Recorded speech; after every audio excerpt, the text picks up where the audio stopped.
O cheiro de graxa e de metal quente era o perfume que Elias conhecia desde que se entendia por gente. Aos 45 anos de idade, suas mãos eram um mapa de uma vida inteira de trabalho duro. Grossas, calejadas, com unhas permanentemente enlutadas pela sujeira que nenhuma escova conseguia remover por completo. Elas eram as mãos de um mecânico, um artista dos motores antigos, um homem que encontrava beleza no ronco de um carburador bem regulado e poesia na curva de um paralama dos anos 60. Sua oficina, a Relíquia Motors, era um pequeno galpão na periferia da cidade, um lugar humilde que abrigava verdadeiros tesouros sobre rodas. Para a maioria das pessoas, Elias era apenas um homem sujo de graxa, uma figura quase invisível na paisagem urbana. Mas para sua filha, Laura, ele era um rei, e sua oficina, o castelo onde a mágica acontecia. Laura estava prestes a completar 15 anos. 15 anos. A palavra ecoava na cabeça de Elias com o peso de uma bigorna e a leveza de uma pluma. Parecia que foi ontem que ele a segurou nos braços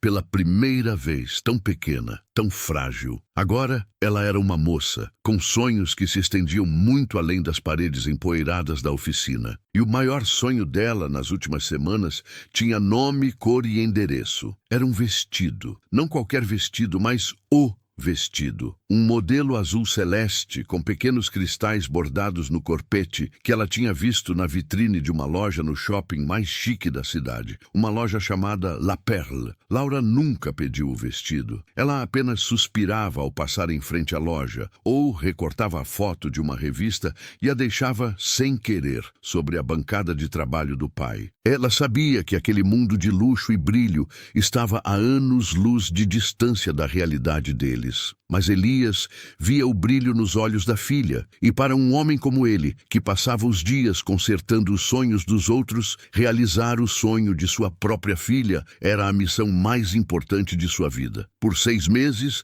ele trabalhou como um louco, fez horas extras que não existiam, pegou serviços que outros mecânicos recusavam, comeu pão com mortadela para economizar no almoço, e cada centavo extra foi guardado em uma lata de biscoitos enferrujada que ele escondia debaixo de uma pilha de pneus velhos. Naquela tarde de sexta-feira, o dia finalmente chegou. Elias contou o dinheiro pela 10ª vez. R$ 1.200, em notas de 50, 20, 10 e até 5. O dinheiro estava amassado, suado, com o cheiro inconfundível de gasolina e de esforço. Ele o enrolou com um elástico e o colocou no bolso de sua calça de trabalho, a mesma que usava desde a manhã. Não teve tempo de ir em casa se trocar. A loja fecharia em 2 horas, e ele queria fazer uma surpresa para Laura. Queria chegar em casa com a caixa mais bonita que ela já tivesse visto. Com o coração batendo mais forte do que um motor V8, ele subiu em sua velha motocicleta e partiu em direção ao templo do consumo, o Shopping Jardins do Éden. O contraste foi brutal. No momento em que Elias pisou no mármore branco e polido do shopping, sentiu como se tivesse atravessado um portal para outro planeta. O ar era gelado e perfumado, uma mistura de fragrâncias caras e de um cheiro artificial de limpeza. Pessoas bem vestidas desfilavam com sacolas de grifes famosas, lançando olhares de soslaio para aquele homem de macacão sujo, com botas gastas e um cheiro de oficina que o seguia como uma sombra. Elias se sentiu pequeno, inadequado. Por um instante pensou em dar meia volta, mas então a imagem do rosto de Laura, sorrindo com o vestido dos seus sonhos, se formou em sua mente e lhe deu a força de que precisava. Ele era um pai em uma missão, nada mais importava. Ele encontrou a La Perle no corredor principal. A loja era ainda mais intimidante por dentro do que por fora. Parecia menos uma loja e mais uma galeria de arte. As luzes eram suaves, focadas em manequins solitários que exibiam vestidos como se fossem esculturas. Não havia araras cheias de roupas, apenas peças selecionadas, expostas com um espaço reverente entre elas. O chão brilhava tanto que Elias conseguia ver o reflexo de seu próprio cansaço. Um silêncio quase religioso pairava no ar, quebrado apenas pelo som suave de uma música clássica. No centro da loja, em um pedestal iluminado, estava ele, o vestido azul celeste. Era ainda mais bonito ao vivo. Os pequenos cristais brilhavam como estrelas em um céu de verão. Elias respirou fundo e entrou. A mudança na atmosfera foi imediata. A música clássica pareceu parar. As duas vendedoras, moças jovens de vestidos pretos idênticos e sorrisos ensaiados, pararam de conversar. Seus sorrisos desapareceram no instante em que seus olhos pousaram em Elias. Elas o mediram de cima a baixo e seus narizes se torceram em uma expressão de nojo mal disfarçada. Um segurança alto e forte, que estava parado perto da porta, endireitou a postura, cruzou os braços e fixou os olhos em Elias, como um falcão observando um rato que havia invadido o ninho. Elias sentiu o peso de todos aqueles olhares. Ele sabia como parecia, sabia que estava sujo, que não pertencia àquele lugar. Mas ele tentou ignorar. Com um sorriso tímido, ele se aproximou de uma das vendedoras. "Boa tarde", disse ele, a voz um pouco rouca. "Eu gostaria de ver aquele vestido ali, o azul." Ele apontou para o manequim no centro da loja. A vendedora não respondeu. Apenas ergueu uma sobrancelha e olhou para a outra, como se dissesse: "Você ouviu isso?" Elias tentou de novo, um pouco mais alto. "Moça, por favor, o vestido é para a minha filha. Ela vai fazer 15 anos. Finalmente, uma delas se dignou a falar, mas não com ele. "Verônica", chamou ela com uma voz de desdém. "Temos uma situação aqui." Do fundo da loja surgiu uma mulher de uns 40 anos, impecavelmente vestida com um terninho cinza, o cabelo loiro preso em um coque perfeito, sem um único fio fora do lugar. Ela andava como se flutuasse sobre o mármore, e seu rosto exibia uma máscara de superioridade entediada. Era Verônica, a gerente. Ela parou a uma distância segura de Elias, como se tivesse medo de que a sujeira dele pudesse saltar e manchar sua roupa cara. Seus olhos, frios como 2 cubos de gelo, o analisaram por um segundo, e o veredito foi instantâneo. Culpado. Culpado de ser pobre, de ser sujo, de ousar respirar o mesmo ar que seus clientes ricos. "Pois não, cavalheiro", disse ela, a palavra cavalheiro soando como um insulto. "Em que posso ajudá-lo? Está procurando o banheiro de serviço. Fica no corredor dos fundos, à direita." A humilhação foi como um soco no estômago de Elias. Ele sentiu o rosto esquentar. "Não, senhora", respondeu ele, tentando manter a calma. "Eu não estou procurando o banheiro. Eu vim comprar. Eu quero aquele vestido." Ele apontou novamente. Verônica soltou uma risadinha baixa, um som cruel e afiado. "Aquele vestido? O senhor tem certeza? Acredito que haja um engano. Talvez o senhor não tenha visto a etiqueta de preço. Esta é uma boutique de alta costura, não uma loja de departamentos." "Eu sei quanto custa", disse Elias, a voz firme. "Eu vi no site. Custa R$ 1.200. Eu tenho o dinheiro aqui." Com um movimento que ele se arrependeria para sempre, Elias enfiou a mão no bolso e puxou o rolo de notas amassadas, segurado pelo elástico. Ele o estendeu na direção da gerente como uma prova de sua intenção, uma bandeira branca em território inimigo. A visão daquele dinheiro sujo e amassado foi a gota d'água para Verônica. A máscara de polidez fingida caiu, revelando um rosto contorcido em puro desprezo. "Mas que insolência!" disse ela, a voz subindo uma oitava. "Como você ousa entrar na minha loja com essa aparência imunda e ainda por cima exibir essa quantia vulgar de dinheiro como se estivesse em uma feira livre? Isso é um insulto aos meus clientes e à marca La Perle." "Kleber!" ela gritou, estalando os dedos na direção do segurança. Nesse exato momento, uma cliente que estava olhando umas bolsas no canto da loja, uma senhora loira coberta de joias, se aproximou da cena. "O que está acontecendo, Verônica?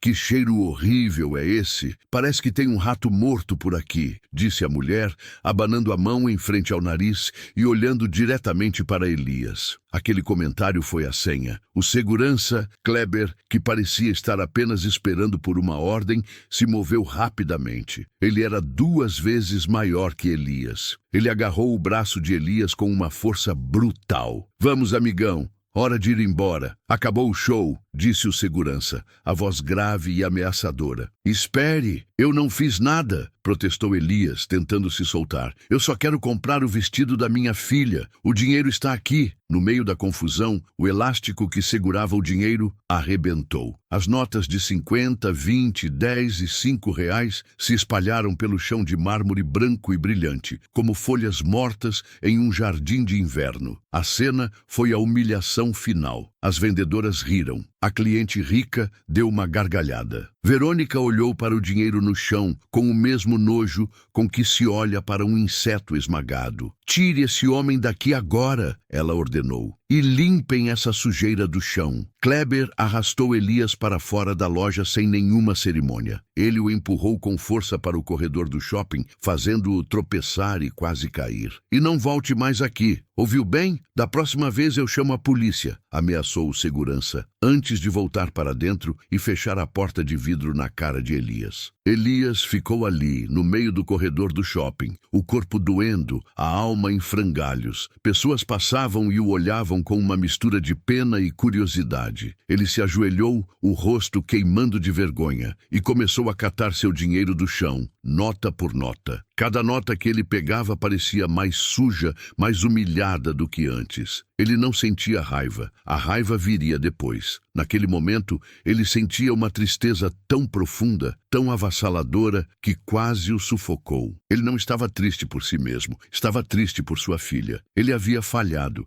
Ele não conseguiria levar para casa o vestido dos sonhos dela. Com o dinheiro de volta no bolso, agora sem nem mesmo um elástico para uni-lo, ele se levantou. Olhou uma última vez para a porta fechada da La Perle. Ele viu as silhuetas lá dentro, a gerente Verônica dando ordens, as vendedoras rindo, o segurança voltando para sua posição de guarda. Eles o haviam julgado, condenado e descartado como lixo. Eles não viram um pai, não viram um trabalhador honesto, não viram um ser humano. Viram apenas a graxa em suas mãos e a sujeira em sua roupa. E foi ali, naquele corredor frio e impessoal, sob as luzes brilhantes de um luxo que o havia rejeitado, que algo dentro de Elias mudou. A tristeza começou a dar lugar a uma outra coisa. Uma brasa de determinação, fria e dura como aço, começou a se acender em seu peito. Eles achavam que o conheciam. Eles achavam que podiam humilhá-lo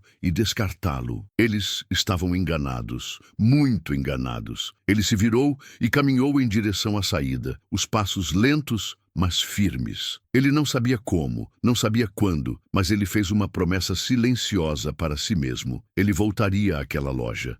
Ele voltaria. E quando voltasse, não seria para comprar apenas um vestido, seria para comprar tudo. Você já se sentiu julgado ou diminuído por causa da sua aparência, do seu trabalho ou do lugar de onde você veio? Aquela sensação horrível de ser invisível para alguns e um alvo para outros. É uma das piores dores que existem, porque atinge a nossa dignidade. Se você já passou por algo parecido, sabe do que eu estou falando. Deixa aqui nos comentários. Minha dignidade não tem preço. Para mostrar que a gente não se define pelo julgamento dos outros, mas pela força que a gente tem por dentro. Compartilhar a nossa dor pode ser o primeiro passo para transformá-la em força. Agora, vamos descobrir o que um pai com o coração partido e uma promessa perigosa no peito vai fazer a seguir. A vingança, às vezes, é um prato que se come com o motor bem regulado. O caminho de volta para casa foi um borrão de luzes e de asfalto. O motor da velha motocicleta de Elias roncava como um animal ferido, um som que normalmente o acalmaria, mas que naquela noite parecia zombar de sua própria impotência. Cada farol vermelho era uma pausa forçada para que a cena na loja La Perle se repetisse em sua mente em um replay cruel e detalhado. Ele via o sorriso de escárnio da gerente Verônica, ouvia a risada cristalina e venenosa da cliente rica, sentia o aperto brutal da mão do segurança em seu braço e, pior de tudo, via suas notas de dinheiro, suadas e economizadas com tanto sacrifício, espalhadas pelo chão frio como se fossem lixo. A tristeza que o dominara no corredor do shopping começou a se transformar lentamente em algo mais quente, mais duro. Era raiva, uma raiva fria, silenciosa e pesada, que se assentou no fundo de sua alma como um bloco de aço. Ele não era um homem de raiva. Elias era um homem de paciência, de consertos, de dar nova vida a coisas que outros haviam descartado. Mas a humilhação que sofreu não foi apenas contra ele, foi contra o seu trabalho, o seu suor, a sua dignidade. E, acima de tudo, foi um ataque ao seu amor por sua filha. Eles não apenas o expulsaram de uma loja, eles tentaram esmagar o sonho de Laura sob os saltos de seus sapatos caros. E isso Elias não podia perdoar. A promessa que ele fez a si mesmo de voltar e comprar tudo deixou de ser um delírio de um homem ferido e começou a se tornar o único objetivo em seu horizonte. A única forma de limpar a mancha que eles haviam deixado, não só em seu macacão, mas em sua honra. Ele parou em frente a uma padaria 24 horas, a única luz amigável em uma rua escura e adormecida. O cheiro de pão quente o atingiu, um cheiro de simplicidade e de honestidade que contrastava com o perfume artificial e estéril do shopping. Ele entrou e comprou um sonho de valsa gigante,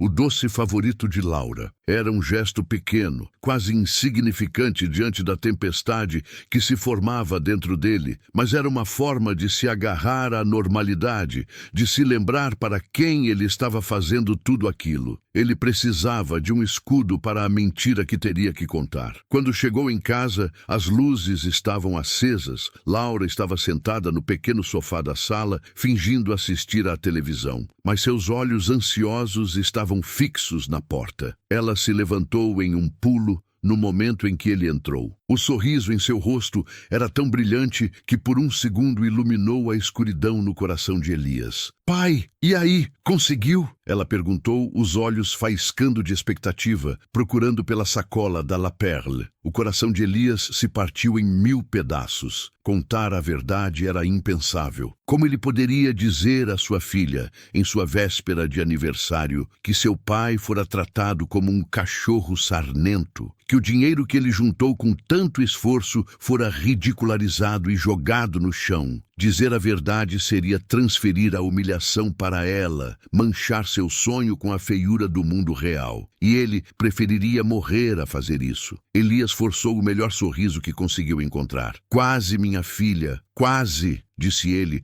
estendendo o sonho de valsa para ela. "Acredita que o último vestido que eles tinham do seu tamanho estava com um fiozinho puxado perto da barra? Uma coisinha de nada, mas eu vi." E a gerente, muito atenciosa, disse que não podia vender um vestido com defeito para uma princesa. Então ela mandou buscar um novo, perfeito, no depósito central. "Vai chegar amanhã, bem a tempo da sua festa. Eu passo lá e pego antes do salão." A mentira saiu mais fácil do que ele imaginava. Doeu como arrancar um dente, mas saiu. O rosto de Laura passou por uma fração de segundo de decepção, mas logo se abriu em um sorriso compreensivo. Ela era uma boa menina. Ela confiava em seu pai incondicionalmente. "Ah, tudo bem, pai. Que bom que você viu. Imagina eu chegar na festa com o vestido desfiando?" ela disse rindo. Ela pegou o doce e lhe deu um abraço apertado, um abraço que era ao mesmo tempo seu consolo e sua sentença. "Você é o melhor pai do mundo, sabia? Obrigada pelo doce." Elias a abraçou de volta, sentindo o peso do mundo em seus ombros. "Feliz aniversário, meu amor. Amanhã vai ser o seu dia, o dia mais perfeito de todos. Eu prometo." Naquela noite, Elias não dormiu. Depois que Laura foi para o quarto, ele foi para o único lugar onde conseguia pensar. Sua oficina nos fundos do quintal. O silêncio ali era diferente. Era um silêncio preenchido pela presença de seus projetos, pelo cheiro de óleo e de metal, pela história contida em cada ferramenta pendurada na parede. Ele se sentou em um caixote de madeira, a cabeça entre as mãos, e encarou o desafio monumental que havia criado para si mesmo. Comprar a La Perle era uma ideia insana, a fantasia de um louco. Ele não tinha dinheiro, não tinha contatos, não tinha poder. Ele tinha R$ 1.200 amassados no bolso e uma promessa feita no calor da humilhação. Mas o que ele tinha, ele percebeu, olhando ao redor, era um dom, um conhecimento profundo, quase íntimo, sobre a alma das máquinas. E no canto mais escuro da oficina, coberto por uma lona cinza e pesada, repousava o seu maior segredo, o seu maior sonho e agora sua única esperança. Ele se levantou e caminhou até o vulto coberto. Com um movimento lento e reverente, como quem revela uma obra de arte, ele puxou a lona. A poeira subiu em um feixe de luz que entrava pela janela suja, dançando no ar como vagalumes. E ali estava ele, o Fênix GT, ano 1972. Não era um carro qualquer. O Fênix GT foi uma tentativa ousada e fracassada de uma pequena montadora brasileira de criar um carro esportivo de luxo para competir com os importados. Pouquíssimas unidades foram produzidas antes da fábrica falir. O carro era considerado uma lenda, um fantasma. A maioria dos modelos havia se desintegrado com o tempo, vítimas da ferrugem e do descaso. Mas aquele era diferente. Elias o encontrou há 10 anos, apodrecendo no celeiro de uma fazenda. Ele o comprou por uma ninharia e desde então vinha trabalhando nele, hora por hora, peça por peça. Era o seu projeto de vida. O carro que ele restauraria para si mesmo, para um dia poder levar Laura para passear na orla, com o vento nos cabelos. O carro ainda não estava pronto. A pintura estava no fundo,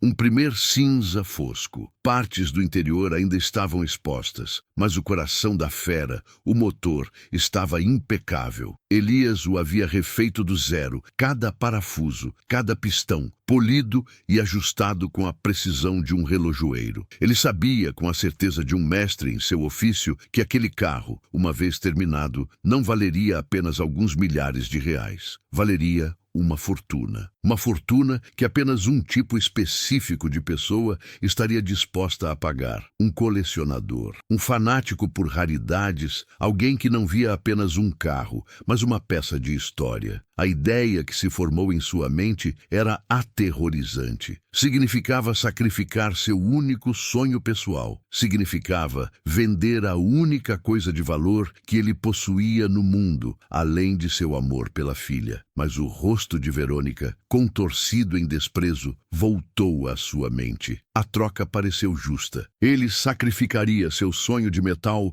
para destruir o castelo de arrogância dela. O plano era perigoso e tinha que ser executado em tempo recorde. Ele tinha menos de 24 horas. A festa de Laura era no dia seguinte à noite. Ele precisava do dinheiro antes disso. Não apenas os R$ 1.200 para o vestido, mas muito, muito mais. A promessa era comprar a loja toda. Com as mãos tremendo um pouco, não de medo, mas de uma adrenalina gelada, ele pegou seu velho celular de agenda de papel. Ele folheou as páginas gastas até encontrar um nome: seu Afonso. Afonso era um cliente antigo, um senhor rico e apaixonado por carros clássicos. Ele era dono de uma coleção impressionante e, mais importante, ele respeitava o trabalho de Elias. Chamava Elias de maestro, de cirurgião de motores. Ele era a única ponte que Elias tinha para o mundo dos milionários, o único que poderia entender o valor real do Fênix GT. Era quase meia-noite, mas Elias não se importou. Ele discou o número. O telefone chamou 1,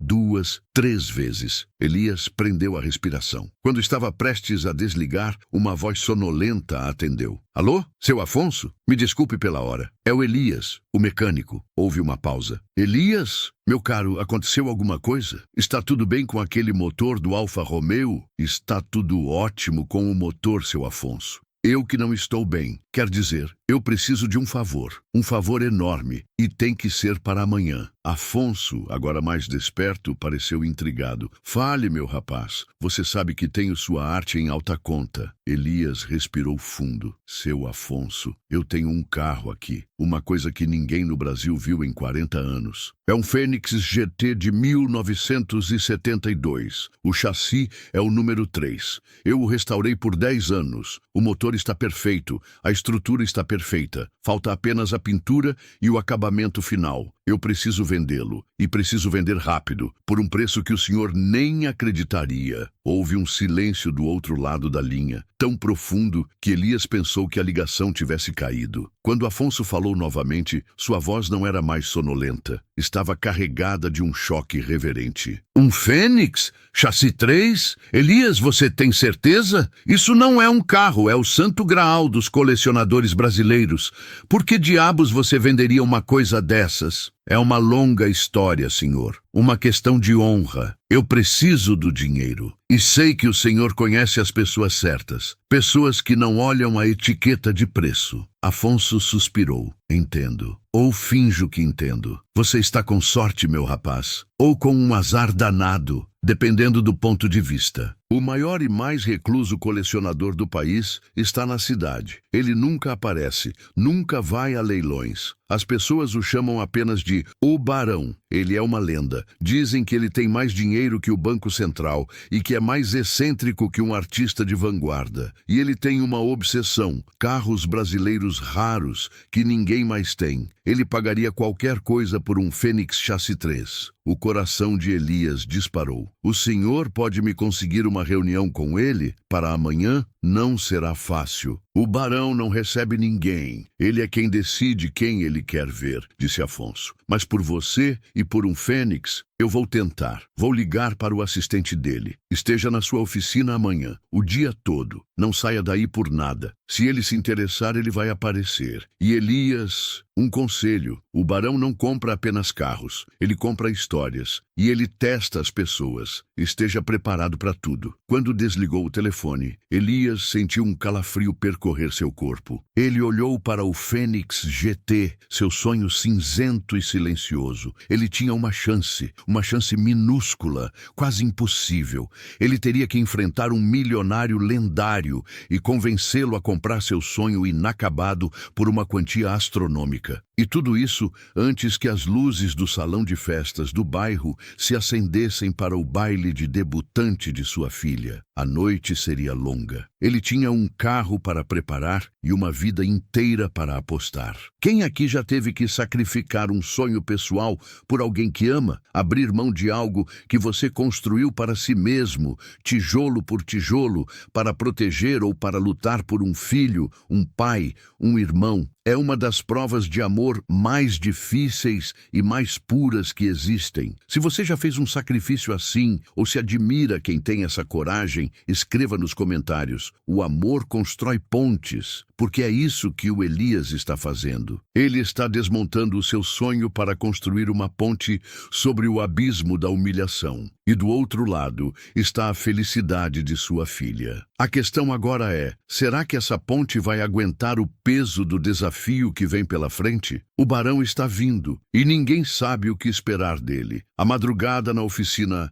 Relíquia Motors nunca fora tão silenciosa e ao mesmo tempo tão barulhenta. Do lado de fora, o mundo dormia, mas dentro daquele galpão de zinco, um universo de atividade frenética se desenrolava sob a luz fria de uma única lâmpada pendurada no teto. Elias trabalhava com uma energia que ele não sabia que possuía, uma mistura de desespero, fúria e um amor paternal tão imenso que poderia mover montanhas, ou, neste caso, ressuscitar uma lenda de metal em menos de 12 horas. Ele sabia que não poderia terminar o carro. Pintura e estofamento levavam semanas, um trabalho de paciência e de precisão que o tempo não lhe permitiria. Então, ele se concentrou na alma da máquina. Se o corpo do Fênix GT estava inacabado, seu coração brilharia como um diamante. Ele passou horas debruçado sobre o cofre do motor. Cada cabo foi limpo e organizado com abraçadeiras, formando um desenho quase orgânico. Cada peça de metal cromado, da tampa das válvulas ao filtro de ar, foi polida com uma pasta especial até que ele pudesse ver seu próprio rosto exausto refletido nela. Ele não estava apenas limpando, ele estava prestando uma última homenagem. Cada parafuso que ele apertava, cada mangueira que ele verificava era um adeus. Ele usou um cotonete para limpar a poeira dos cantos mais inacessíveis do carburador. Ele regulou as válvulas, não de ouvido, como costumava fazer, mas com um calibre de precisão, buscando a perfeição sonora, uma sinfonia mecânica que apenas um verdadeiro conhecedor poderia apreciar. O motor, antes um bloco de metal funcional, transformou-se em uma joia, uma escultura que pulsava com uma promessa de poder e de fúria. Depois do motor, ele passou para as rodas. Eram as rodas originais, de magnésio, raras e valiosas. Ele as removeu, uma por uma, e passou horas esfregando, polindo, removendo décadas de oxidação, até que o metal cinza claro brilhasse com uma luz própria, fantasmagórica. Ele limpou o interior do carro, aspirando cada grão de poeira, passando um pano úmido nos assentos de couro rasgados, não para consertá-los, mas para mostrar respeito pela sua história. Ele queria que o barão não visse um carro inacabado, mas uma obra de arte em seu processo de criação. Queria que ele visse o potencial, a dedicação, a alma que havia sido derramada em cada centímetro daquele projeto. Enquanto o sol começava a lançar seus primeiros raios tímidos de luz pela janela, Elias deu um passo para trás. O Fênix GT, ainda em sua pintura de fundo cinza, parecia um fantasma no meio da oficina. Um fantasma lindo e poderoso, pronto para assombrar o sonho de um colecionador. O cheiro de café fresco o tirou de seu transe. Laura estava parada na porta da oficina, segurando 2 xícaras, já vestida com seu uniforme escolar. Em seu rosto, o sorriso radiante de uma aniversariante. "Bom dia, pai. Você não dormiu, não é?" Ela perguntou, a voz suave, misturando alegria e preocupação. Ela lhe entregou uma das xícaras. O café estava forte e doce, exatamente como ele gostava. "Bom dia, minha princesa. 15 anos, hein? Parece que foi ontem que eu te ensinei a usar uma chave de fenda", disse ele tentando soar leve, mas sua voz estava rouca de cansaço. Os olhos de Laura passearam pela oficina e pousaram no Fênix. "Nossa, o Fênix está brilhando! O que o senhor está fazendo? Vai levar ele para passear?" O coração de Elias deu um solavanco. "Ah, não, filha. É só uma revisão geral. Sabe como é? Tem que cuidar bem dos nossos tesouros." A mentira arranhou sua garganta. Laura se aproximou do carro e passou a mão suavemente sobre o paralama cinzento. "Ele é o seu maior sonho, não é, pai? Um dia a gente vai viajar o Brasil todo nele, nós dois." Elias sentiu um nó se formar em sua garganta. Ele apenas assentiu, incapaz de falar. "Bom, eu tenho que ir", disse ela, dando-lhe um beijo estalado na bochecha. "Minha tia já está me esperando para me levar para o salão. Dia de princesa." Ela riu. "Não se esquece do meu vestido, pai. A festa começa às 8. Pode deixar, meu amor. Eu não vou esquecer. Você terá o vestido mais lindo do mundo. Eu prometo", disse ele, observando-a ir embora, uma figura jovem e cheia de esperança. A visão dela lhe deu a última dose de força que ele precisava. As horas seguintes foram as mais longas da vida de Elias. Depois que Laura saiu, um silêncio pesado tomou conta da oficina. O Fênix GT estava pronto, posicionado no centro do galpão como um ator no palco, esperando pelo início da peça. Elias limpou o resto da oficina, varreu o chão, organizou suas ferramentas na parede. Ele preparou o cenário. Cada chave de boca, cada martelo, cada alicate estava pendurado em seu devido lugar, não apenas por organização, mas para mostrar ao visitante que ali era o templo de um artesão, não a bagunça de um qualquer. O relógio na parede tic-taqueava, cada segundo um pequeno martelo batendo em seus nervos. 12h, 1h, 2h. Ninguém. O sol da tarde começou a entrar pelas frestas do telhado, criando faixas de luz que cortavam a penumbra da oficina. A dúvida começou a corroer a confiança de Elias. E se seu Afonso não tivesse conseguido falar com o tal barão? E se ele tivesse se interessado, mas decidisse vir amanhã ou na semana que vem? E se tudo aquilo fosse uma loucura, um plano fadado ao fracasso? Ele olhou para o telefone. ansioso, mas não se atreveu a ligar para Afonso. Seria um sinal de fraqueza, de desespero. Ele só podia esperar. Às 3:30 da tarde, quando ele já estava começando a perder a esperança, ele ouviu o som de um motor parando em frente à oficina. Mas não era o som de um carro de luxo, de uma limusine ou de um esportivo importado. Era o som familiar, um pouco irregular, de um motor antigo e cansado. Elias espiou pela fresta da porta. Parado em frente ao seu portão, estava um Chevrolet Opala do ano de 1980, de cor bege, com alguns pontos de ferrugem e um para-choque levemente amassado. Elias franziu a testa. Devia ser um cliente perdido procurando um conserto barato. Ele abriu a porta pronto para dizer que não estava pegando novos serviços naquele dia. Do carro, desceu um homem. Ele não parecia em nada com um bilionário. Devia ter uns 60 e poucos anos. Usava uma calça de linho simples, uma camisa de botão branca um pouco amassada e um chapéu panamá que já vira dias melhores. Seus sapatos eram de couro, mas estavam gastos e empoeirados. Ele parecia mais um fazendeiro que veio à cidade resolver uns problemas, ou talvez um professor universitário aposentado. O homem não disse uma palavra. Ele apenas acenou com a cabeça para Elias e entrou na oficina, os olhos curiosos se movendo lentamente por todo o ambiente. O coração de Elias começou a bater mais rápido. Aquela atitude, aquela calma cheia de autoridade, não era de um cliente comum. O homem ignorou Elias e o Fênix. Ele caminhou lentamente pela oficina, passando os dedos sobre a bancada de trabalho de Elias. Ele parou em frente à parede de ferramentas, analisando a organização, a forma como cada peça estava disposta por tamanho e função. Ele pegou uma chave de fenda antiga, com cabo de madeira, olhou-a contra a luz e a colocou de volta exatamente no mesmo lugar. Ele parecia estar lendo a história de Elias através de seus objetos. Para Elias, que havia sido julgado tão brutalmente por sua aparência no dia anterior, aquele ritual era fascinante. Aquele homem não estava olhando para a sujeira, estava olhando para a ordem, para o método, para a alma do artesão. Finalmente, depois de um longo minuto que pareceu uma eternidade, o homem se virou e seus olhos pousaram no Fênix GT pela primeira vez. Ele não demonstrou nenhuma emoção, nenhuma surpresa, nenhuma admiração. Ele caminhou ao redor do carro lentamente, os olhos percorrendo cada linha, cada curva. Ele se agachou para olhar o chassi, passou a mão sobre o primer cinza, abriu a porta e sentiu a textura do couro rasgado. Então, ele se aproximou da frente do carro. "Abra!", disse ele, a voz calma, mas com um timbre de comando que não admitia recusa. Elias, em silêncio,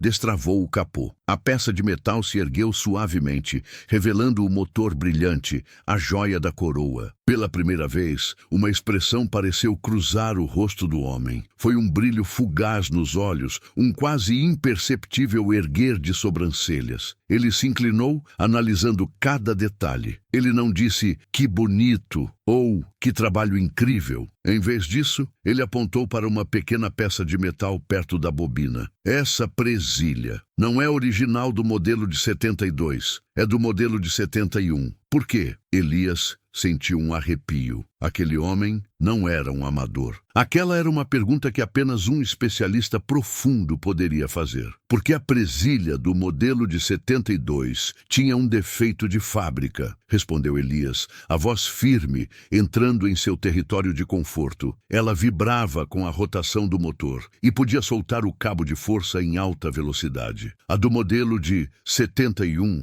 é mais segura, menos autêntica talvez, mas muito mais confiável. Eu não construo carros para ficarem parados em um museu. Eu construo carros para correrem livres. O homem assentiu lentamente. E a história dele? Onde o encontrou? Elias contou tudo. A história do celeiro, os 10 anos de trabalho, as peças que ele teve que fabricar à mão porque não existiam mais. Ele não falou com a voz de um vendedor, mas com a paixão de um biógrafo contando a vida de seu herói. Depois que Elias terminou, o homem ficou em silêncio por um longo tempo, apenas olhando para o motor. Elias esperava uma oferta, uma negociação. Em vez disso, o homem se afastou do carro, olhou ao redor da oficina mais uma vez e, em seguida, olhou diretamente para Elias, os olhos frios e calculistas. Interessante, disse ele, o tom completamente neutro. Ele enfiou as mãos nos bolsos da calça de linho. É uma história bonita, um belo trabalho de polimento em um motor. Mas vamos ser honestos, meu caro. O que você tem aqui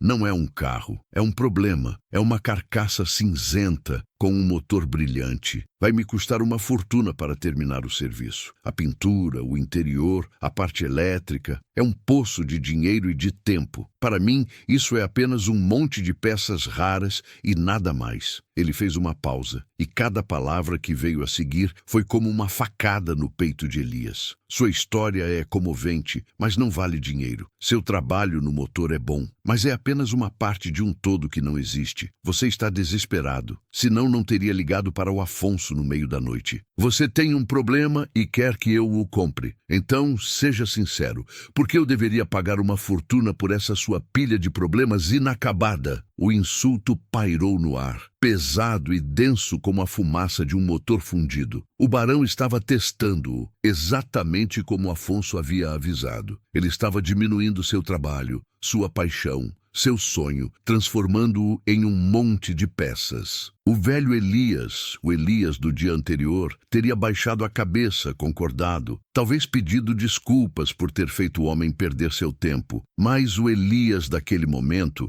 o Elias forjado na fornalha da humilhação, não recuou. Já parou para pensar que o verdadeiro valor de algo ou de alguém raramente está na aparência, está na história, na alma, no trabalho invisível que ninguém vê? A gerente da loja de luxo viu apenas um macacão sujo. O barão, agora, estava fingindo ver apenas um carro inacabado. Mas Elias sabia a verdade. Ele conhecia o valor do que estava escondido sob a tinta cinza e o couro rasgado. A questão era, ele teria a coragem de defender esse valor contra um homem que podia comprar e vender sua vida inteira com o troco do pão? A resposta de Elias a essa pergunta definiria todo o seu futuro. As palavras do homem, que Elias agora tinha certeza ser o lendário barão, caíram na oficina como pedaços de gelo. Pilha de problemas inacabada. A frase era um eco distorcido e cruel das palavras da gerente Verônica. No dia anterior, eles o julgaram por sua aparência. Hoje, este homem estava julgando a obra de sua vida, o fruto de 10 anos de suor,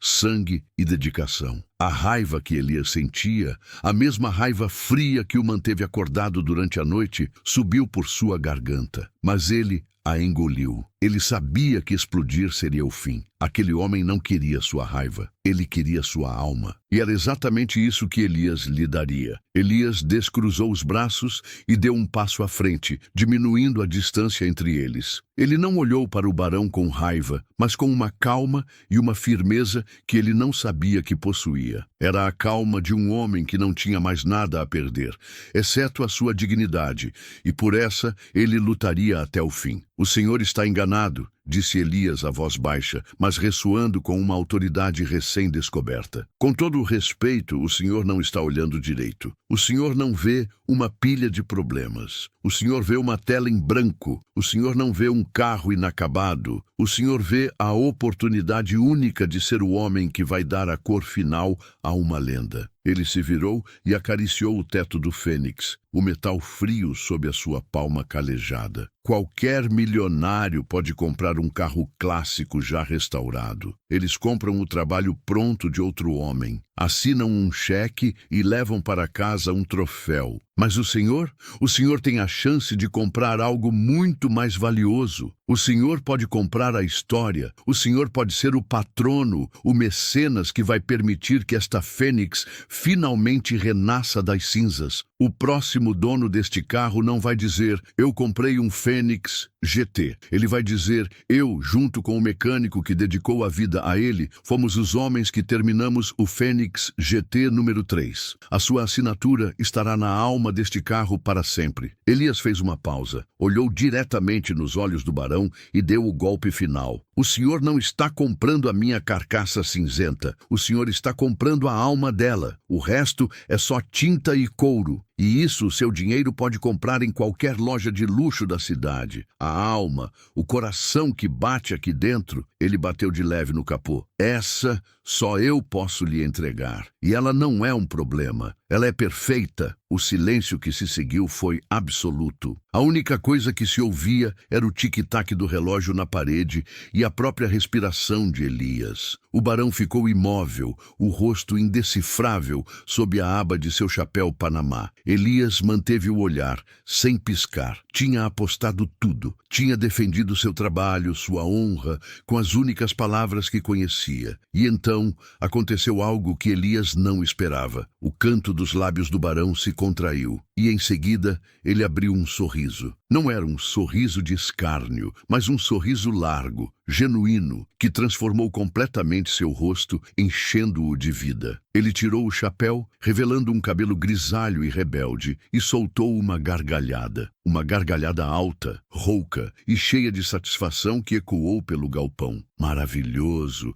simplesmente maravilhoso, disse o barão, a voz agora cheia de calor. Afonso me disse que você era um artista, mas não me disse que era um poeta. Bravo, meu caro. Bravo! Elias o olhava, confuso, sem entender a mudança repentina. O barão se aproximou e colocou uma mão no ombro de Elias, um gesto de camaradagem. Perdoe o meu teatro, meu rapaz. É um velho hábito. Eu faço isso com todos que me trazem um tesouro. Preciso saber se estou lidando com um mero mercador que venderia a própria mãe por alguns trocados, ou com um verdadeiro artista que conhece o valor de sua criação. Preciso saber se o homem tem a mesma alma da máquina que ele me oferece. E você, Elias, você passou no teste com honras. Você tem mais alma que todos os colecionadores de gravata borboleta que eu já conheci. O alívio que inundou o corpo de Elias foi tão intenso que seus joelhos quase cederam. Ele havia vencido. Havia sido visto, compreendido, valorizado. Agora que as formalidades acabaram, vamos aos negócios, disse o barão, o sorriso dando lugar a uma expressão séria, mas respeitosa. Eu quero o carro, mas você não me disse o preço. Então me diga, artista, quanto custa a alma de uma fênix? Elias respirou fundo. Era a hora. O número que ele havia pensado durante a noite parecia insano, absurdo, mas ele não podia mais recuar. 2 milhões de reais, disse ele, a voz saindo mais firme do que ele esperava. O barão ergueu as sobrancelhas,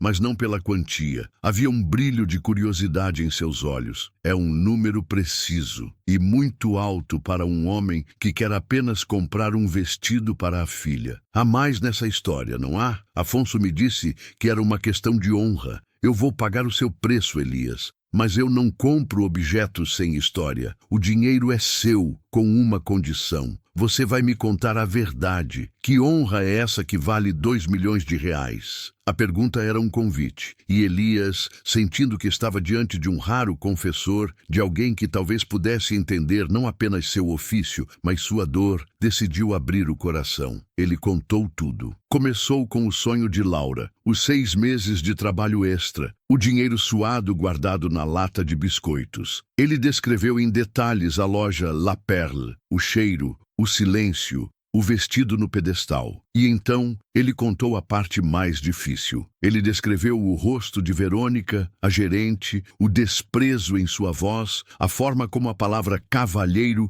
soou como um xingamento. Contou sobre a cliente rica, sobre a risada das vendedoras e sobre a mão pesada do segurança Kleber. Sua voz não tremeu quando ele descreveu o momento em que o dinheiro caiu no chão, espalhando-se pelo mármore. Ele contou a história não como uma vítima se lamentando, mas como uma testemunha relatando um crime contra a dignidade. E por fim, ele contou sobre a promessa que fez a si mesmo no corredor do shopping. Eu não quero esse dinheiro para comprar uma casa nova ou um carro de luxo para mim, senhor, concluiu Elias, a voz embargada pela emoção pela primeira vez. Eu quero poder entrar naquela loja, olhar nos olhos daquela mulher e mostrar a ela que o valor de um homem não se mede pela graxa em suas mãos, mas pelo tamanho de sua palavra. Eu fiz uma promessa e eu vou cumpri-la. Durante todo o relato, o barão não disse uma única palavra. Ele ouviu com uma atenção absoluta, o rosto sério, os olhos fixos em Elias. Quando Elias terminou, um silêncio pesado se instalou na oficina. O barão parecia estar digerindo a história, pesando cada palavra. La Perle, disse ele, finalmente a voz baixa e pensativa. Eu conheço os donos,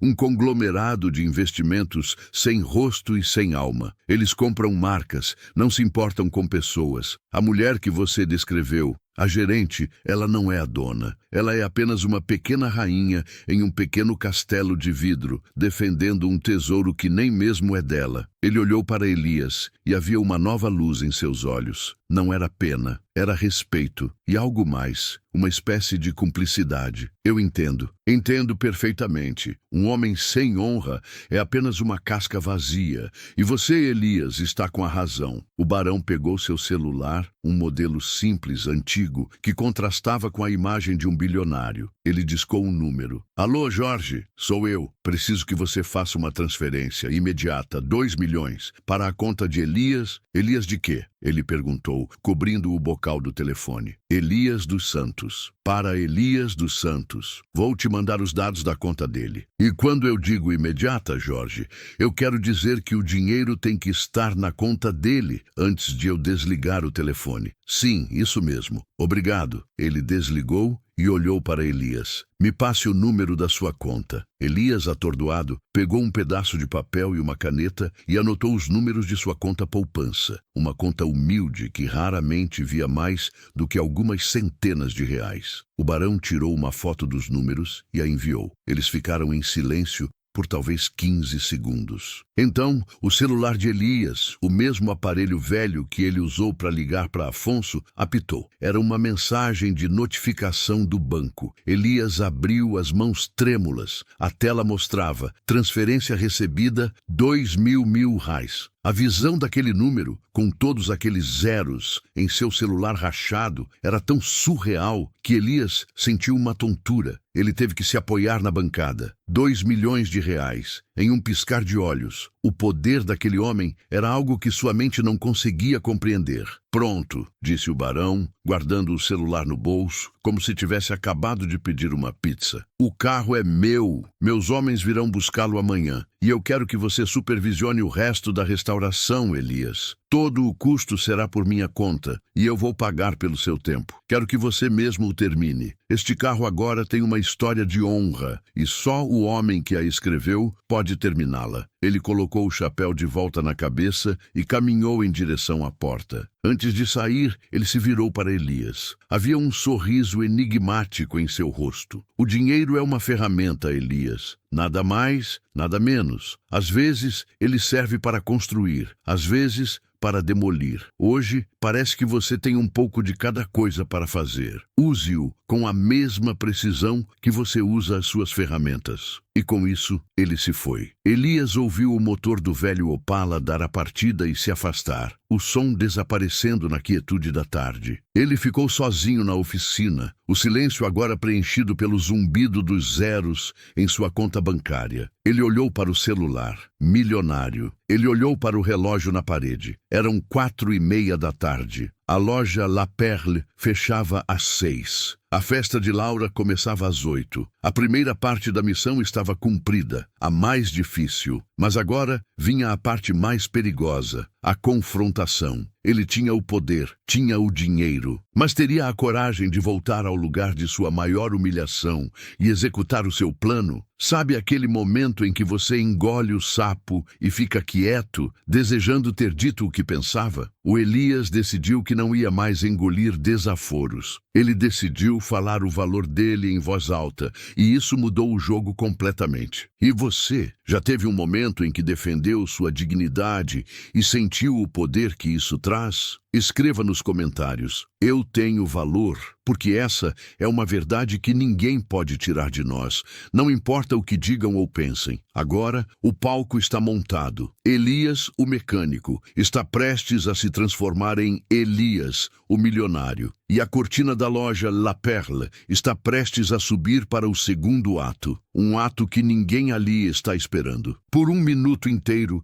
Elias ficou parado no meio de sua oficina, o celular na mão, a tela brilhando com um número que não parecia pertencer ao seu universo. 2 milhões de reais. O som do velho Opala do barão já havia desaparecido há muito tempo, mas o eco de seu poder ainda reverberava no ar. O dinheiro era real, a oportunidade era real, e o tempo era inimaginavelmente curto. O choque inicial, a sensação de irrealidade, deu lugar a uma clareza de propósito tão afiada quanto uma lâmina. O barão lhe dera uma ferramenta. Agora, o artesão precisava usá-la. Sua primeira ação foi olhar para si mesmo. Ele viu seu reflexo no para-brisa polido do Fênix. Um homem de meia idade, com o rosto marcado pelo cansaço, o cabelo desgrenhado e o macacão coberto de graxa e de poeira. Aquele era o Elias, que havia sido humilhado. Aquele era o homem que eles haviam julgado e descartado. Para a batalha que estava por vir,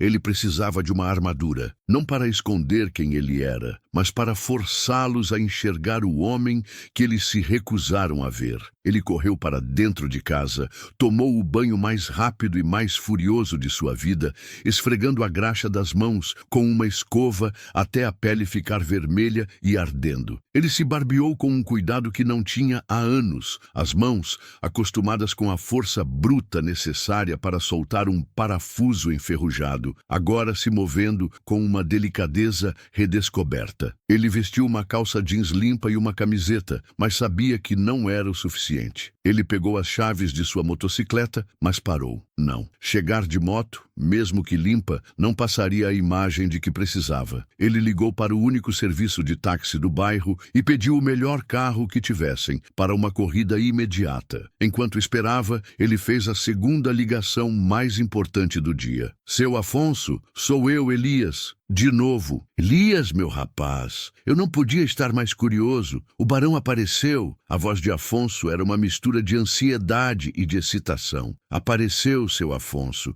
e a Fênix tem um novo dono, disse Elias, a voz calma. Houve um silêncio chocado do outro lado. Meu Deus, ele pagou o que você pediu? Pagou, e um pouco mais. Mas agora, seu Afonso, eu preciso de outro tipo de profissional. Um que o senhor certamente conhece. Eu preciso do melhor e mais implacável advogado de negócios da cidade. E preciso dele para agora. Afonso soltou uma gargalhada. Elias, você está cheio de surpresas. Eu sei exatamente de quem você precisa. O nome dele é Mateus Almeida. Ele é menos um advogado e mais um tubarão que aprendeu a usar terno e a falar latim. Ele resolve problemas, ou os cria dependendo de que lado da mesa você está. Vou te mandar o contato. Diga que fui eu que indiquei e prepare a carteira. O tempo dele custa mais caro que ouro. O táxi chegou, um sedã preto e polido. Elias entrou no banco de trás, sentindo o cheiro de couro novo, uma sensação estranha e distante. Ele deu ao motorista o endereço de uma conhecida loja de roupas masculinas no centro, uma loja famosa pela qualidade e pela discrição, um lugar para homens de negócios, não para exibicionistas da moda. Durante o trajeto, ele ligou para o número que Afonso lhe enviara. Uma voz seca e profissional atendeu no primeiro toque. Almeida, Dr. Mateus Almeida, meu nome é Elias dos Santos. Foi uma indicação do Sr. Afonso. Eu preciso dos seus serviços, com urgência. Senhor dos Santos, a minha agenda para hoje está encerrada, disse a voz, fria e desinteressada. Eu pago o dobro da sua taxa de emergência, disse Elias, as palavras do barão sobre usar a ferramenta ecoando em sua mente. Houve uma pequena pausa. Estou ouvindo. Eu preciso que o senhor me encontre no shopping Jardins do Éden em 1 hora. no café em frente à loja La Perle. Trata-se da aquisição de um negócio. Aquisição? Isso requer análise, preparação, não se faz em uma hora, protestou o advogado. O negócio é pequeno e a minha oferta será irrecusável. Uma hora, doutor Almeida. O taxímetro do seu tempo já está correndo. Elias desligou antes que ele pudesse recusar. Pela primeira vez na vida, ele sentiu o poder que o dinheiro conferia. Não era alegria, era uma sensação de controle, fria e eficaz. Na loja de roupas, Elias foi transformado. O vendedor, um senhor de cabelos brancos e modos impecáveis, não o julgou. Ele viu um cliente e o tratou com o máximo respeito. Elias explicou o que precisava. Preciso parecer que sou o dono do mundo, mas sem gritar isso. O vendedor sorriu, compreendendo perfeitamente. Em 20 minutos, Elias estava vestido com um terno de lã fria, cinza escuro, com um corte perfeito que disfarçava a musculatura de seus ombros, fruto de anos apertando parafusos. Uma camisa branca de algodão egípcio, sapatos de couro italiano pretos que brilhavam discretamente e, por fim, um relógio. Um modelo clássico de pulseira de couro sem diamantes ou exageros. Apenas a marca silenciosa da qualidade e da precisão. Quando se olhou no espelho, Elias quase não se reconheceu. O homem que o encarava de volta era um estranho poderoso, sério, cujos olhos ainda continham a alma de um mecânico, mas agora estavam emoldurados pela armadura da riqueza. Ele pagou tudo com o cartão de débito que o gerente do seu banco lhe dera anos atrás, um cartão que ele raramente usava. A transação, de vários milhares de reais, foi aprovada instantaneamente. Ele pediu que suas roupas velhas fossem jogadas no lixo. Ele não estava mais olhando para trás. Eram 5h20 da tarde quando seu táxi o deixou na entrada principal do Shopping Jardins do Éden pela segunda vez em menos de 24 horas. Desta vez, a experiência foi completamente diferente. As portas automáticas se abriram para ele. As pessoas não o olhavam com desprezo. Olhavam com curiosidade, com respeito, algumas até com uma ponta de inveja. Ele caminhava sobre o mesmo mármore branco, mas agora seus sapatos caros faziam um som firme, um som de propósito. O mundo não havia mudado. Ele é que havia mudado a forma como o mundo o via. E a constatação daquela superficialidade apenas fortaleceu a sua resolução. Ele encontrou o Dr. Matheus Almeida sentado em uma mesa no café, exatamente como combinado. O advogado era exatamente como Elias imaginara. Jovem, por volta dos 35 anos, com um terno impecável, cabelo perfeitamente penteado e um olhar afiado que parecia analisar e precificar tudo ao seu redor. Ele olhou para Elias com uma expressão de surpresa contida, claramente não esperando o homem que se apresentou. "Senhor dos Santos?" perguntou o advogado, levantando-se e apertando a mão de Elias. "Doutor", disse Elias, sentando-se. Ele não perdeu tempo com gentilezas. Abriu o aplicativo do banco em seu celular e mostrou o saldo para o advogado. Os olhos de Matheus se arregalaram por uma fração de segundo antes que sua máscara profissional voltasse ao lugar. Aquele simples gesto respondeu a todas as suas perguntas e eliminou qualquer dúvida que ele pudesse ter sobre seu novo cliente. "Estou às suas ordens, senhor", disse ele, o tom agora completamente diferente. "Ótimo", disse Elias. "Está vendo aquela loja?" Ele apontou com o queixo para a La Perle. "Eu quero fazer uma oferta para comprá-la. Hoje, agora, antes que ela feche em 30 minutos. Matheus piscou, pego de surpresa pela audácia do plano. "Comprar a loja? Senhor, isso é um processo complexo. Envolve a matriz, negociações, avaliação de ativos." "Eu não quero negociar", interrompeu Elias. "Eu quero fazer uma oferta que seja impossível de recusar. Quero que a senhora gerente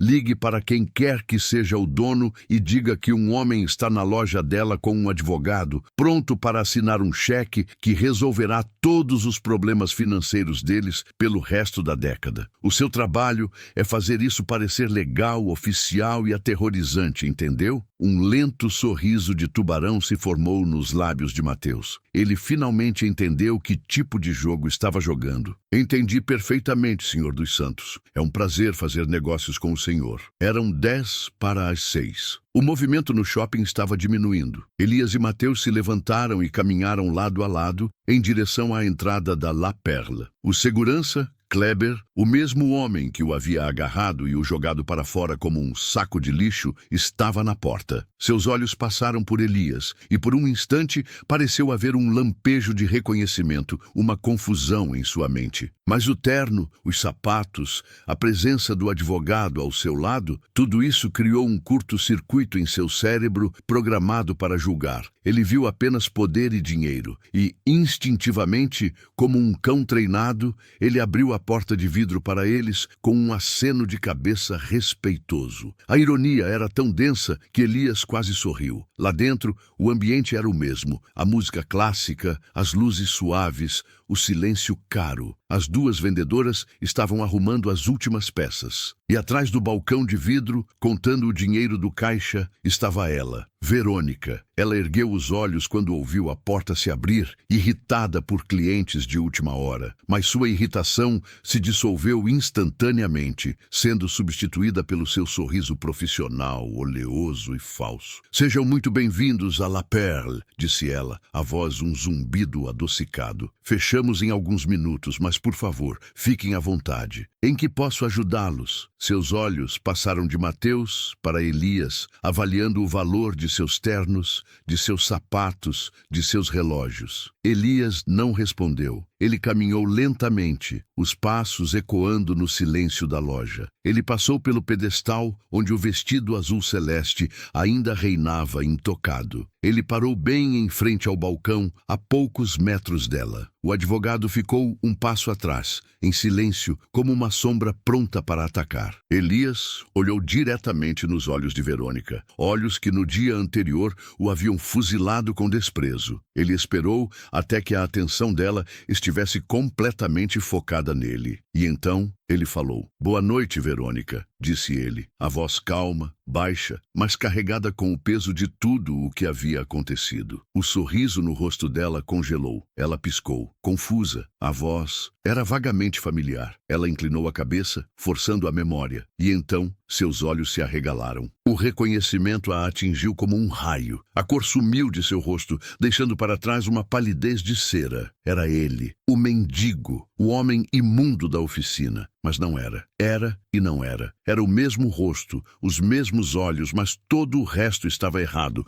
O terno, a postura, o poder que emanava dele. Era uma impossibilidade, uma alucinação. Sua boca se abriu e fechou, mas nenhum som saiu. Elias saboreou o momento de confusão e de pânico dela. Ele lhe deu um sorriso pequeno, sem humor algum, e desferiu o primeiro golpe. "Eu acredito que a senhora se lembra de mim", disse ele. "Eu voltei, e desta vez eu não vou levar apenas o vestido. O universo da La Perle, normalmente um santuário de silêncio e de ordem, implodiu. A frase de Elias, "eu não vou levar apenas o vestido", ficou suspensa no ar climatizado, carregada de uma ameaça velada que era 1000 vezes mais potente do que qualquer grito. O cérebro de Verônica, a gerente, lutava para conectar as duas imagens conflitantes. O homem sujo e patético do dia anterior e a figura imponente, vestida em um terno que provavelmente custava mais do que o salário dela de um mês, que estava parada à sua frente. Era uma falha na lógica do seu mundo, um erro na matriz de preconceitos que regia sua vida. Sua primeira reação foi o reflexo condicionado da autoridade. O medo se transformou em uma raiva defensiva. "Eu não sei que tipo de piada de mau gosto é essa, senhor." Ela cuspiu, a voz tremendo um pouco. "Mas eu já lhe disse ontem e vou repetir. Peço que se retire imediatamente. A loja está fechada.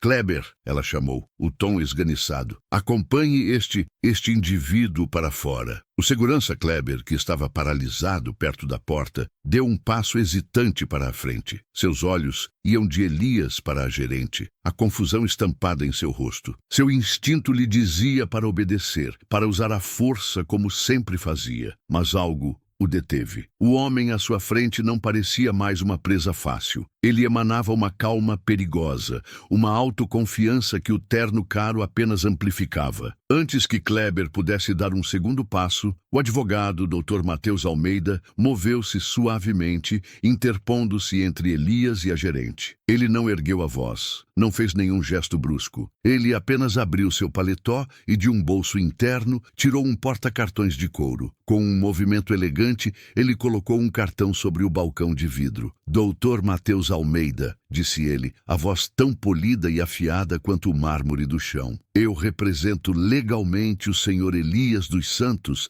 em todos os seus negócios, e eu a aconselho, com toda a seriedade que a minha profissão permite, a não fazer absolutamente nada precipitado, senhora. Ele deixou a pergunta no ar, forçando-a a se identificar, a se colocar em uma posição de subordinação. Verônica Bastos, sou a gerente, ela gaguejou. O nome do escritório de advocacia no cartão, um dos mais caros e temidos da cidade, enviando um calafrio por sua espinha. Excelente, senhora Bastos, continuou Matheus, o tom implacável. Então, como gerente, a senhora é a pessoa certa para ouvir a proposta de negócios do meu cliente. Portanto, sugiro que instrua o seu funcionário a retomar a sua posição perto da porta e que nos conceda a sua total e indivisa atenção. Verônica olhou para o advogado, depois para Elias. O jogo havia mudado. Isso não era mais uma questão de segurança ou de etiqueta da loja. Era algo muito maior, algo que a assustava profundamente. Kleber, espere, ela murmurou. O segurança recuou, visivelmente aliviado por não ter que testar a força daquele novo e estranho cenário. As duas vendedoras, encolhidas perto de uma arara de casacos, assistiam à cena com os olhos arregalados, como se fossem duas gazelas observando leões decidindo o destino do território. Com a atenção aterrorizada de todos garantida, Elias falou novamente. Sua voz era a mesma, calma e sem emoção, o que a tornava ainda mais intimidadora. Como eu estava dizendo, Verônica, eu não vim aqui hoje para comprar uma peça de roupa. Eu vim comprar a sua prateleira. Eu vim comprar as suas luzes. Eu vim comprar o seu chão, as suas paredes e o seu silêncio caro. Eu vim comprar a sua loja, ele declarou, cada palavra caindo como uma martelada. O meu advogado tem os detalhes. Verônica o encarou, a boca entreaberta, a incredulidade lutando contra o pânico.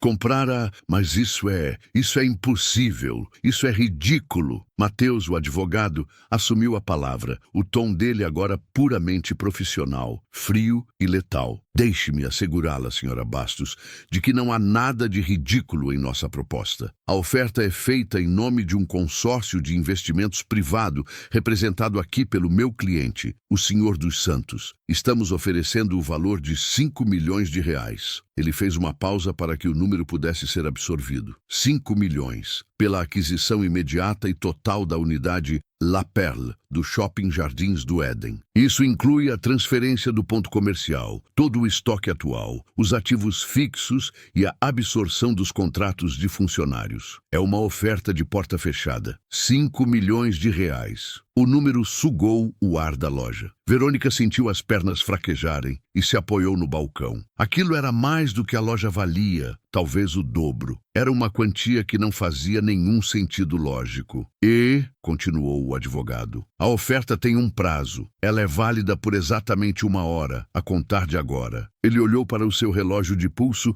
com um gesto dramático. A senhora tem 58 minutos para contatar os proprietários ou quem quer que tenha o poder de decisão e nos dar uma resposta afirmativa. Se, ao final deste prazo, não tivermos um sim, a oferta será permanentemente retirada. E a partir de amanhã, o consórcio do meu cliente usará seus consideráveis recursos para alugar o espaço exatamente em frente a este, no corredor, abrir uma boutique concorrente com preços 50% menores e levar cada um dos seus clientes. A escolha é deles, 5 milhões no bolso hoje à noite ou a falência em 6 meses. Não era uma oferta, era um cheque-mate. Verônica estava pálida como um fantasma. Ela era uma gerente, uma funcionária. Como ela poderia lidar com uma situação daquelas? Sua mente girava. Eu não tenho essa autoridade. Eu Eu preciso ligar para o meu diretor regional. Então sugiro que a senhora ligue com bastante rapidez, disse Mateus, apontando para o telefone sobre o balcão. O relógio está correndo. Trêmula, Verônica pegou o telefone. Ela se retirou para o pequeno escritório nos fundos da loja, fechando a porta. Mas o vidro fosco não era capaz de abafar o som de sua voz, que alternava entre sussurros de pânico e exclamações agudas de descrença. Do lado de fora, na loja, o tempo parecia ter parado. As vendedoras não se moviam. Kleber olhava fixamente para o chão. Elias, no entanto, estava perfeitamente calmo. O poder não é só ter dinheiro, ele pensava, é saber como usá-lo. Ele poderia ter entrado ali gritando, poderia ter humilhado Verônica na frente de todos. Mas ele escolheu usar a calma, a estratégia. Ele usou o poder não para se rebaixar ao nível deles, mas para forçá-los a subir até o nível da sua justiça. Ele começou a caminhar pela loja, não mais como um intruso, mas como um inspetor. Ele passava os dedos calejados, agora limpos e bem cuidados, sobre os tecidos delicados, a seda, o cetim. Ele olhava as etiquetas de preço, os números que antes pareciam de outro planeta, e agora eram apenas detalhes em seu novo balanço financeiro. Por fim, ele parou em frente ao pedestal. Com um cuidado infinito, ele mesmo retirou o vestido azul celeste do manequim. O tecido era leve em suas mãos, o sonho de sua filha. Ele o segurou contra o peito por um momento, o verdadeiro troféu daquela guerra. Com o vestido dobrado cuidadosamente sobre o braço, ele se aproximou do segurança Kleber, que se encolheu quando Elias parou à sua frente. O homem estava suando, o rosto pálido, a certeza da demissão em seus olhos. Ele esperava um grito, uma demissão sumária, uma vingança. Mas Elias o surpreendeu. É só um trabalho, não é? Disse Elias, a voz baixa, quase gentil. A gente só segue ordens. Tenta proteger o nosso ganha-pão. Eu entendo. Kleber ergueu os olhos, chocado. Ele não sabia o que dizer. Senhor, eu sinto muito por ontem. Eu só estava fazendo o que me mandaram. Eu sei, disse Elias. A questão é, quando as ordens que recebemos nos mandam ser menos humanos, a gente ainda escolhe obedecer? Ele não esperou por uma resposta. Apenas deixou a pergunta no ar e se afastou, deixando o segurança com seus pensamentos. Uma punição muito mais profunda do que qualquer demissão. 20 minutos depois, a porta do escritório se abriu. Verônica saiu. Seus olhos estavam vermelhos e inchados. A maquiagem perfeita agora um pouco borrada. Sua armadura de arrogância havia se desintegrado, deixando para trás uma mulher de meia idade, assustada e completamente derrotada. Ela caminhou até Elias, evitando seu olhar. O diretor falou com a matriz na Europa, disse ela, a voz um sussurro oco. Eles fizeram uma contraproposta. O advogado Mateus deu um passo à frente, pronto para atacar,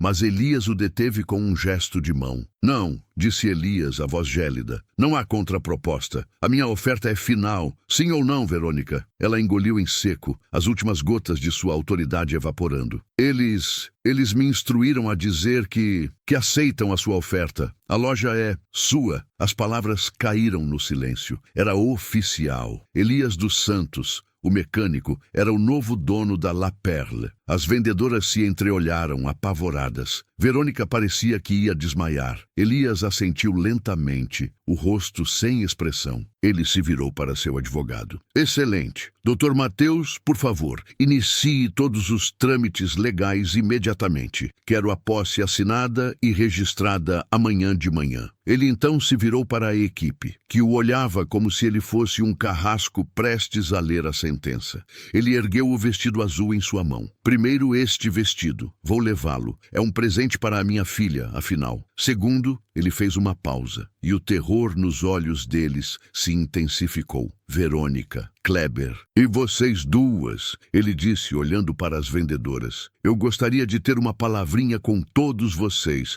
na minha nova sala. Fechem as portas da loja. 3 chaves, por favor. Ninguém sai daqui por enquanto. As portas da La Perle foram trancadas. O som da última chave girando na fechadura ecoou no silêncio da loja como o bater de uma porta de prisão. Para os 4 funcionários, era exatamente o que parecia ser. Eles estavam presos com o homem que haviam humilhado, um homem que agora detinha o poder absoluto sobre seus futuros, seus empregos, suas vidas. A caminhada da entrada da loja até a pequena sala da gerência nos fundos foi a mais longa e silenciosa de suas vidas. Elias ia à frente, segurando o vestido azul como um cetro, o Dr. Mateus ao seu lado como um guarda real. Atrás, em uma fila desordenada de medo, vinham Verônica, Kleber e as duas jovens vendedoras, pálidas e de olhos baixos. O escritório, que antes era o centro de poder de Verônica, pareceu encolher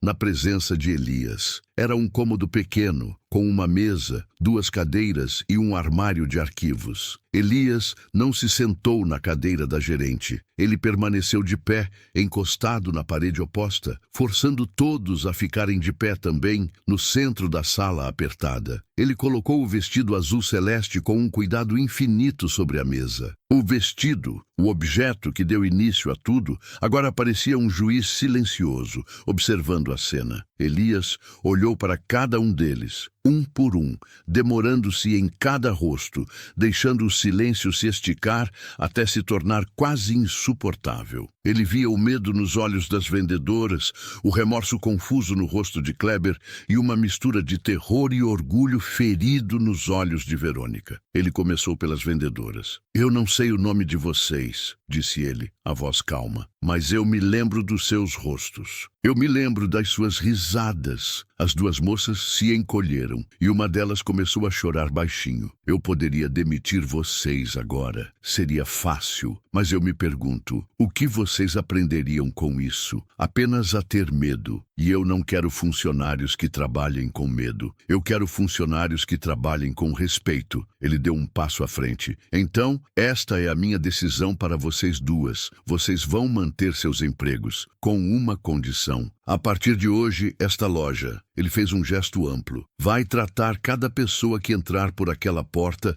com a mesma dignidade, seja um bilionário em um terno de R$ 10.000 ou um trabalhador honesto com as mãos sujas de graxa. Nós vamos vender vestidos, mas o nosso verdadeiro produto será a dignidade. Quem não entender essa nova regra de ouro, no primeiro deslize, na primeira olhada torta, estará na rua. Fui claro? Sim, senhor. Sim, senhor." "Claríssimo", disseram elas em uníssono, as vozes embargadas de alívio e de vergonha. Em seguida, Elias se virou para Kleber. O segurança, um homem enorme que parecia ter encolhido pela metade, não conseguia erguer os olhos. "Kleber", disse Elias, "nós já conversamos. Eu entendo sobre seguir ordens, mas um homem de verdade sabe quando uma ordem está errada. Eu também poderia demitir você. Poderia garantir que você nunca mais trabalhasse com segurança neste shopping. Mas o que isso resolveria?" Elias se aproximou dele. "Eu vou te dar uma nova ordem. Sua função, a partir de agora, não é mais barrar pessoas pela aparência. É garantir que todos aqui dentro, clientes e funcionários, se sintam seguros e bem-vindos. Sua força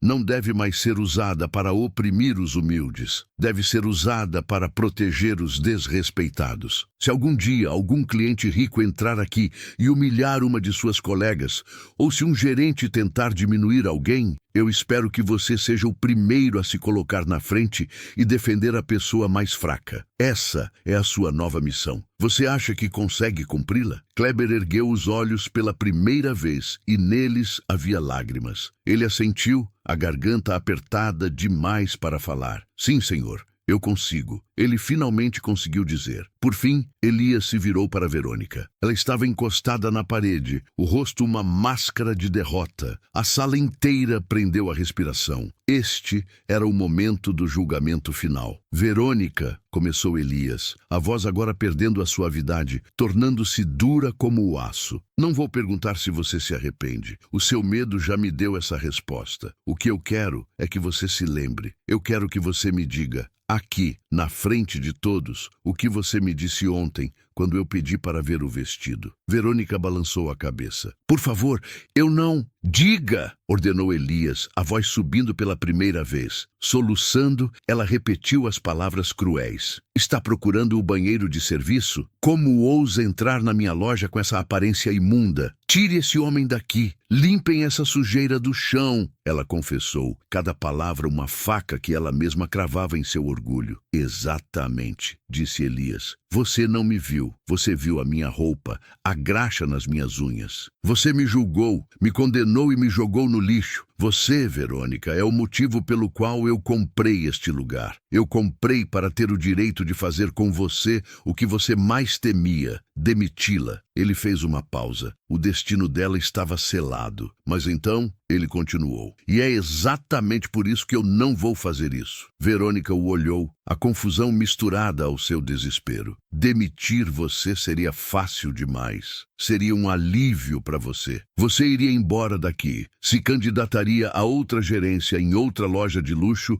e continuaria sendo exatamente quem você é. Não, você não vai ser demitida. Você vai ser rebaixada. A partir de amanhã, você não é mais a gerente desta loja. Você será vendedora, com o salário de vendedora. Seu trabalho será se ajoelhar para medir a barra de um vestido, será buscar um copo d'água para uma cliente cansada, será sorrir e tratar bem a todos. Você vai aprender, da forma mais difícil, o que é servir. Você vai aprender a olhar para cada pessoa e ver um ser humano. E amanhã à noite, a sua primeira cliente, para quem você terá o prazer de fazer um ajuste de emergência no vestido, será a minha filha. Você vai tratá-la como a rainha que ela é. Essa é a sua sentença. Ou isso, ou a rua. A escolha é sua. Verônica desabou, chorando convulsivamente, um choro de orgulho quebrado, de humilhação, mas talvez pela primeira vez, um choro de entendimento. Ela apenas assentiu, incapaz de falar. Elias olhou para o relógio. 7h15. Eu preciso ir. A festa da minha filha vai começar. Ele pegou o vestido da mesa. Doutor Mateus, o senhor está no comando até amanhã. Eu volto para assinar o que for preciso. Ele caminhou até a porta e antes de sair, ele se virou uma última vez. Ah, mais uma coisa. O nome da loja vai mudar. A partir de amanhã, ela não se chama mais La Perle. Ela vai se chamar O Sonho de Laura. Elias chegou ao salão de festas do bairro, um lugar simples decorado com balões e luzes coloridas, às 8 em ponto. Laura estava perto da entrada, linda em um vestido emprestado, mas com os olhos ansiosos fixos na porta. Quando ela o viu, um misto de alívio e preocupação tomou conta de seu rosto. Elias se aproximou, não com uma sacola, mas com a caixa oficial da La Perle, que ele pediu a uma das vendedoras para preparar. Pai, você conseguiu! Ela exclamou. Ele sorriu, o primeiro sorriso genuíno do dia. Eu te fiz uma promessa, não fiz? No pequeno quartinho que servia de camarim, Laura abriu a caixa. Seus olhos se encheram de lágrimas quando ela viu o vestido azul celeste, ainda mais brilhante e mais mágico do que ela se lembrava. Quando ela o vestiu, ele serviu como se tivesse sido feito para ela. Ela se olhou no espelho e girou, o tecido leve flutuando ao seu redor. Ela era a imagem da felicidade pura. Pai, é perfeito. Como eu posso te agradecer? Ela disse, abraçando-o com força. Elias assegurou firme. Eu tenho uma coisa para te contar, filha. Eu não comprei só o vestido. Eu comprei a loja para que ninguém, nunca mais, faça uma menina incrível como você se sentir como se não pertencesse a um lugar onde seus sonhos estão. 6 meses depois. A loja O Sonho de Laura era a mais comentada da cidade. Não apenas pelos vestidos lindos, mas pela atmosfera. Qualquer pessoa era tratada como realeza. Verônica ainda estava lá. Era a melhor vendedora. Havia uma gentileza em seus olhos que não existia antes. Ela encontrou mais dignidade em servir do que jamais encontrara em mandar. Elias contratou uma nova gerente, uma mulher de coração bom, e raramente aparecia por lá. Ele voltou para sua oficina, para o cheiro de graxa e de metal, não por necessidade, mas por amor. Com o dinheiro que sobrou, ele criou uma fundação que dava bolsas de estudo para jovens mecânicos talentosos, para que eles pudessem transformar sua paixão em uma profissão de respeito. Numa tarde ensolarada de sábado, o Fênix GT, agora pintado em um azul profundo que lembrava o céu noturno, saiu da oficina pela primeira vez. O motor roncava, uma melodia perfeita. Elias estava ao volante. Ao seu lado, Laura, rindo com o vento em seus cabelos. E no banco de trás, com um sorriso satisfeito, estava o Barão, que se tornara um amigo e mentor improvável. Eu investiguei os antigos donos da La Perle, sabia? Disse o Barão, por cima do som do motor. Estavam à beira da falência. Sua oferta não foi uma compra, Elias. Foi um resgate. Você os salvou, mesmo que eles não merecessem. Elias sorriu, olhando para a estrada à sua frente. Talvez, disse ele, mas o que eu realmente resgatei naquele dia não foi uma loja. Foi algo muito mais valioso. Ele olhou para o sorriso de sua filha e soube que cada segundo de sua jornada, da dor à glória, havia valido a pena. A história de Elias nos lembra de uma verdade poderosa. O valor de uma pessoa nunca está em sua conta bancária, em seu terno ou no cargo que ela ocupa. Está em seu caráter, em sua dignidade e na coragem de lutar por aquilo em que acredita. Ele transformou a maior humilhação de sua vida na sua maior vitória, não com ódio, mas com uma justiça cheia de sabedoria e de graça. Se você se emocionou com a jornada de Elias, se acredita que o respeito e a dignidade sempre vencem no final, então este é o seu lugar. Se inscreva no canal para não perder nenhuma de nossas histórias, que são feitas para nos lembrar da força que todos nós temos por dentro. Deixe o seu like se esta mensagem tocou o seu coração. Ele nos ajuda a levar essa inspiração para mais pessoas que talvez estejam precisando ouvir que elas também têm valor. Obrigado por nos acompanhar até aqui. E lembre-se sempre, a história mais importante, a que realmente define quem você é a que você escolhe escrever a cada novo dia. Até a próxima.